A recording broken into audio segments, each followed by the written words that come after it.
নমস্কার বন্ধুরা, রি শ্রী কিচেনের তরফ থেকে আসন্ন শ্রী জগন্নাথ দেবের রথযাত্রা উপলক্ষে সবাইকে অনেক অনেক শুভেচ্ছা ও ভালোবাসা জানাই। আজকে আমি জগন্নাথ দেবের প্রিয় ভোগ কর্মাবাই খিচুড়ি রেসিপি তোমাদের সঙ্গে শেয়ার করব। সেই কারণে দেখো আমি একটা বাটি নিয়েছি, এই বাটির 2 বাটি চাল নিয়ে নিয়েছি আর 1 বাটি ডাল নিয়ে নিয়েছি। এখানে গ্রাম হিসেবে 400 গ্রাম চাল আছে আর 200 গ্রাম মুগ ডাল আছে, সেটাও সোনা মুগ ডাল। এবার চাল আর ডালটাকে 3 থেকে 4 বার ভালো করে জল দিয়ে ধুয়ে নিয়ে অল্প জল দিয়ে প্রায় 10 মিনিটের জন্য ভিজিয়ে রাখবো। কথিতে আছে যে এই খিচুড়িটার জন্য স্বয়ং জগন্নাথ দেব কেঁদেছিলেন এবং সেটার জন্য একটা সুন্দর গল্পও আছে, সেটাও তোমাদের সঙ্গে আজকে আমি শেয়ার করব। দেখো এটাকে আমি ভালো করে ধুয়ে নিচ্ছি। চাল ডালটা আমার ভালো করে ধোয়া হয়ে গেছে।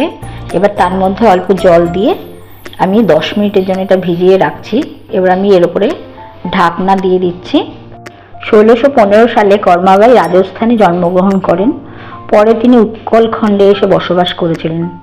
তিনি ছিলেন নিঃসন্তান বৃদ্ধা আর তিনি জগন্নাথ দেবকে বাৎসল্য রসে সেবা করতেন। দেখো আমি খিচুড়িটার জন্য গরম জল বসিয়ে দিয়েছি। আমি যে বাটিতে চাল নিয়েছিলাম সেই বাটির 12 বাটি হিসেব করে এখানে জল দিয়েছি। পরে যদি জল লাগে আমি গরম জল মিশিয়ে দেব। ভিজিয়ে রাখা চাল ডালটা এর মধ্যে ছেড়ে দেব। আমি চাল ডালের জলটা ঝরিয়ে নিয়েছিলাম। এখন আমি চাল আর ডালটাকে এই গরম জলের মধ্যে দিয়ে দেব। কর্মাবাই মনে করতেন সকালবেলা ঘুম থেকে উঠলেই জগন্নাথ দেবের খুব খিদে পেয়ে যাবে, তাই তিনি বাসি কাপড় না ছেড়েই প্রতিদিন জগন্নাথ দেবের জন্য খিচুড়ি রান্না করতেন। দেখো এখানে আমি আরও 2টো তেজপাতা দিয়ে দিলাম। এবার এটা যখন ফুটে উঠবে তখন ঢাকা দিয়ে 10 মিনিটের জন্য এটাকে রান্না করে নেব। জগন্নাথ দেব ছিলেন করুণাময়, তাই তিনি রোজ শ্রীমন্দির থেকে এসে একটা ছোট্ট বালকের রূপে প্রতিদিন সেই খিচুড়ি খেয়ে যেতেন। এভাবে বেশ কিছুদিন চলতে লাগলো। মন্দিরের যিনি পূজারী ছিলেন তিনি এই সব কিছু লক্ষ্য করেছিলেন এবং তিনি বলেছিলেন কর্মাবাইকে, এবার থেকে তুমি শুদ্ধ বস্ত্রে খিচুড়ি রান্না করবে। আমি দেখো একটা ঢাকা দিয়ে 10 মিনিটের জন্য এটাকে রান্না করে নিচ্ছি। তাহলে 10 মিনিট আমার হয়ে গেছে, খিচুড়িটা প্রায় অর্ধেক সেদ্ধও হয়ে গেছে। এটাকে একটু ভালো করে নেড়ে দিচ্ছি। এবার আমি এর মধ্যে পরিমাণ মতো হলুদ আর লবণ মিশিয়ে দিচ্ছি।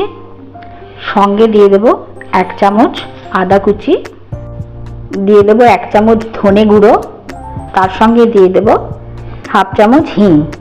এবার এই সবগুলোকে ভালো করে মিশিয়ে দেব। কর্মাবাই প্রতিদিন স্নান করে শুদ্ধ বস্ত্রে খিচুড়ি রান্না করতে শুরু করলো। এভাবে বেশ কিছুদিন চলতে লাগলো। একদিন পূজারী লক্ষ্য করলেন জগন্নাথ দেবের মুখে খিচুড়ি লেগে আছে। তখন তিনি জিজ্ঞেস করেছিলেন তার কারণ কি। দেখো আমি এখানে 1 চামচ গোলমরিচ গুঁড়ো দিয়ে দিচ্ছি। এই খিচুড়িতে কোনো লঙ্কার ব্যবহার হয় না আর এই খিচুড়িটা ফোড়নও দেওয়া হয় না।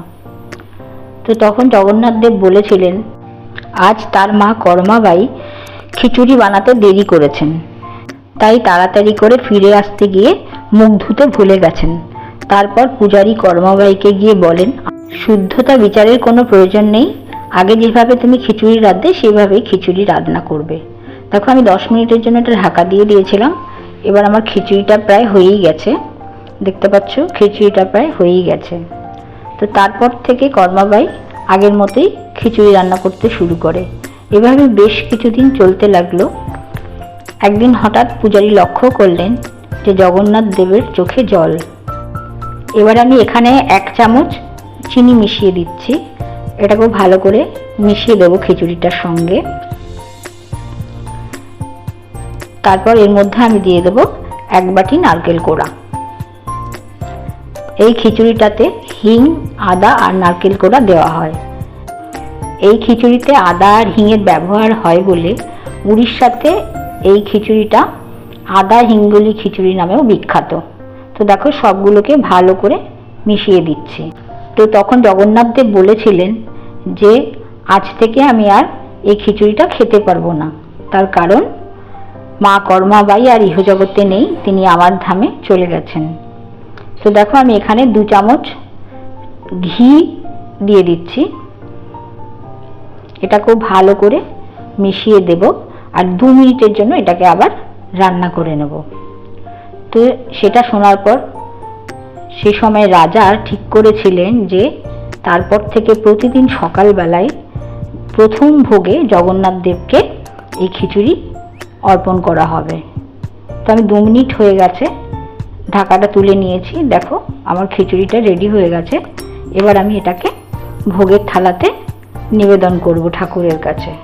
তারপর থেকে এই খিচুড়িটা কর্মাবাই খিচুড়ি নামে প্রসিদ্ধ হয়। আশা করছি ভিডিওটা ভালো লেগেছে। ভিডিওটা যদি ভালো লাগে তো আমার ভিডিওটাকে লাইক করো আর আমার চ্যানেলটাকে সাবস্ক্রাইব করবার অনুরোধ রইল। খুব ভালো থেকো। আবার দেখা হবে আর একটা নতুন রেসিপি নিয়ে তোমাদের সঙ্গে। আজকের মতো বিদায় নিচ্ছি। নমস্কার।